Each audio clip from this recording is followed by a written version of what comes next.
Bueno, y en el marco del Día Mundial de la Libertad de Prensa, que se celebra el próximo 3 de mayo, la organización no gubernamental Reporteros Sin Fronteras publicó por primera vez un listado con los 100 héroes de la información. Entre ellos figuran dos chilenas, María Pía Mata y Mireia Manquipillán. Bueno, queremos ahondar más en esto. Nos encontramos con una de las homenajeadas, la presidenta de la Asociación Mundial de Radios Comunitarias, María Pía Mata, a quien le agradecemos estar junto a nosotros en este día. Gracias a ustedes por la invitación. A ver, para nosotros es un honor, por supuesto, estar con unas personas que han sido reconocidas por esta organización en una labor que es sumamente compleja la que ustedes cumplen, desde las radios comunitarias, en el caso de usted. ¿Cuál es la gran enseñanza y qué es lo que queda por aprender de la sociedad chilena de las radios comunitarias? Yo creo que la gran enseñanza es, justamente lo dice la nominación de Reporteros Sin Frontera, es poder ampliar la idea de libertad de expresión. Hemos vivido con la idea de libertad de expresión, de que somos los periodistas, los sujetos más importantes de la libertad de expresión, los dueños y los gestores de los grandes medios o de los medios nacionales, que a veces no son tan grandes, pero los ciudadanos quedan afuera de este derecho. Y el derecho internacional ha avanzado muchísimo en ese sentido, y el derecho internacional dice que la libertad de expresión es un derecho que va de ida y vuelta.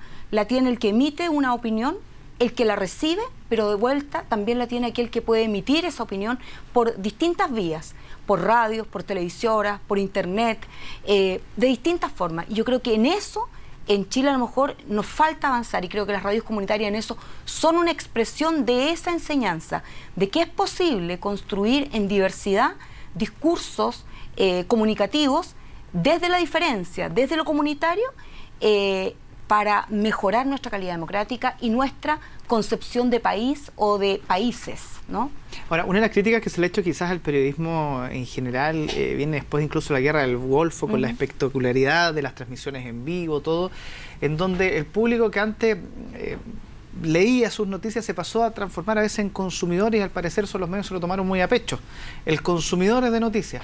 Pero en las radios comunitarias me da la sensación que algo completamente distinto, que más que ser consumidores son protagonistas aportan y son parte de un círculo sumamente importante.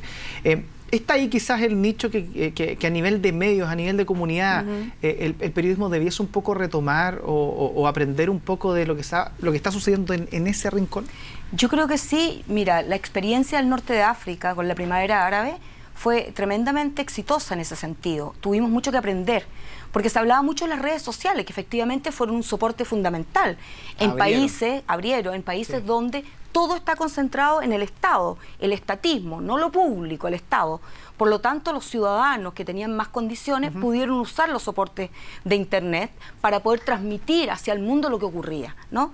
Pero se transformaron en productores de información, porque finalmente lo más complejo de todo esto es la producción de información. Lo que más cuesta es producir esa información, es producir contenidos. Las plataformas existen, aunque nosotros demandamos que exista más igualdad de condiciones para que esas plataformas sean usadas de manera lo más equitativa posible para los distintos nichos de la población que todavía no participan del debate público como algo fundamental, como una piedra fundamental del debate democrático. Pero no participan eso mismo, pero no participan porque no quieren o porque simplemente no se les da los espacios. Porque no pueden, porque en el mundo, no solo en Chile, están mal repartidos los bienes simbólicos. No es lo mismo tú y yo que podemos ir a ver una vez al teatro, una obra de teatro, o que nos podemos comprar un libro, o que podemos acceder a distintos insumos para acceder a información. Los sectores más populares tienen menos posibilidades.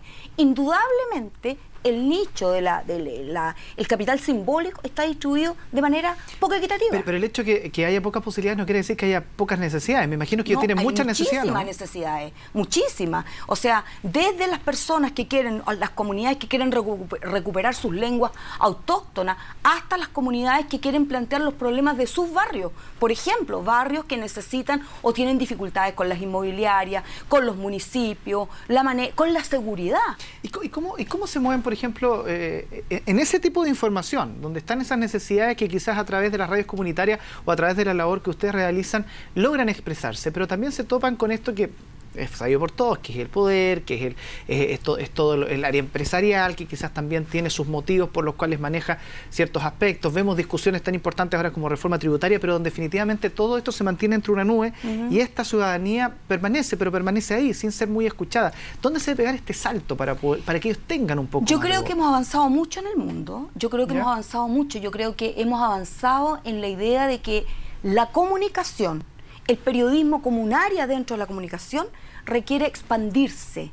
No hay democracia o gobierno si no hay una buena comunicación. Y eso no es solo desde el poder o desde los poderes, sino que también de los nichos que son gobernados, que requieren de una comunicación que los pueda comunicar con el debate. Si nosotros comprendemos que la democracia es debate público, esa calidad de debate público requiere de diversidad. Y cuando la diversidad no está representada, ¿por qué hemos hecho el mundo así? No porque hay un complot para que esto no ocurra, es porque así fue hecho, así nació la radio en América Latina, así nació la televisión. Hemos entrado en un minuto en que esas comunidades demandan esa participación, sobre todo en un minuto donde los medios están más concentrados que nunca. Libertad de prensa no es solo celebrar ese día, no es solo que los periodistas no los agregan en la calle cuando van a cubrir determinada noticia, no es solo la censura o la autocensura, también es la concentración mediática que ha llegado a niveles de mucha exposición en desmedro de nuestros debates democráticos como países.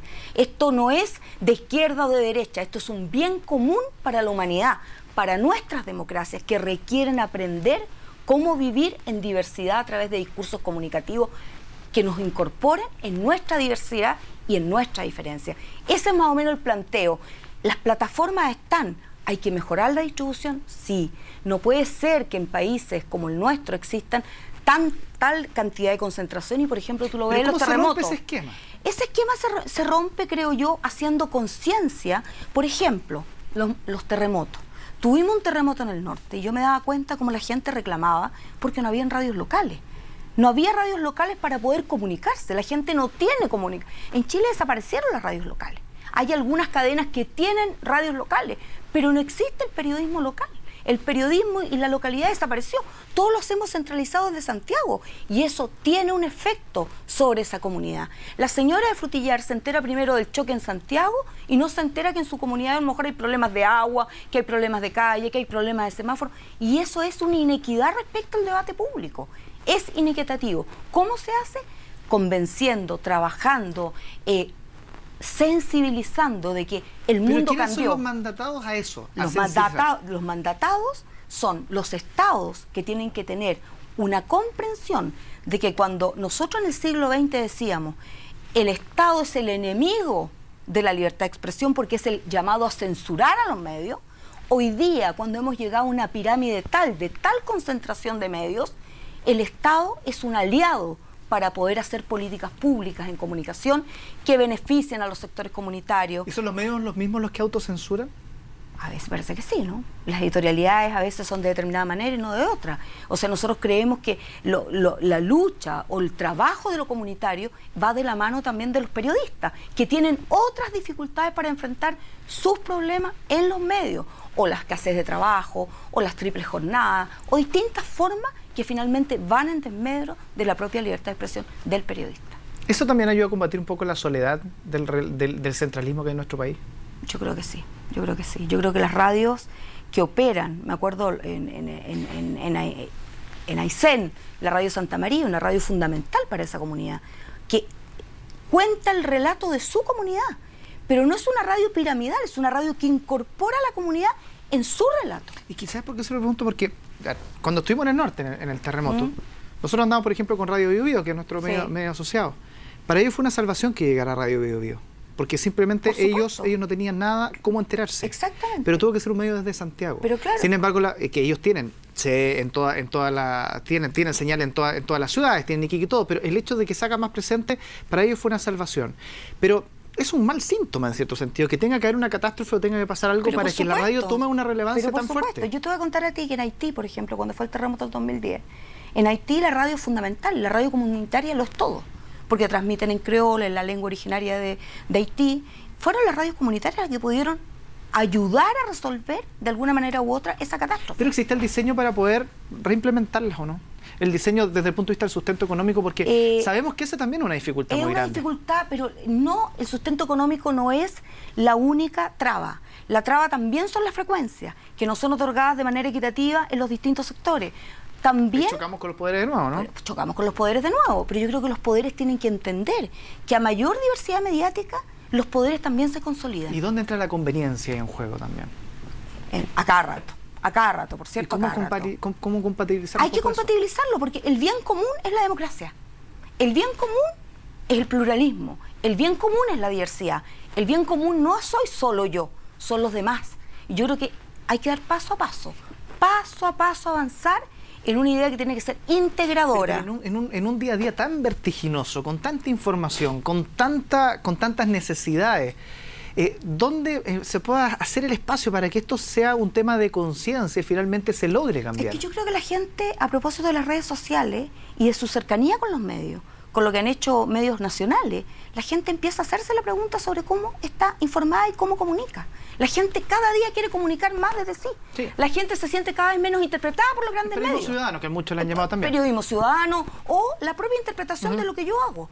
Y en eso se pone en jaque el periodismo. Y eso también es un problema para los periodistas, ¿me entiendes? Entonces ocurre que esto va en avance. La gente necesita tener su propia interpretación de los hechos. Pero va en avance, pues tendrá que haber algún objetivo final. No podemos estar avanzando 20, 30 años. Entonces, ese objetivo... El objetivo final es la democratización del sistema de medios de comunicación. ¿Y se ve como algo cercano? Mira, yo creo que hay países como Uruguay, por ejemplo, como el propio Colombia, países como Argentina, que han dado algunos pasos en ese sentido. No todos, y a lo mejor no exento de errores, pero los dan. Brasil tiene una tremenda televisión pública cultural. Argentina ha dado pasos interesantes. Uruguay está a puertas de aprobar una gran ley de medios de Uruguay. ¿Qué nos pasa a nosotros entonces? Yo creo que Chile, como en otros temas, nos hemos ido quedando rezagados en una conversación, que hay que darla.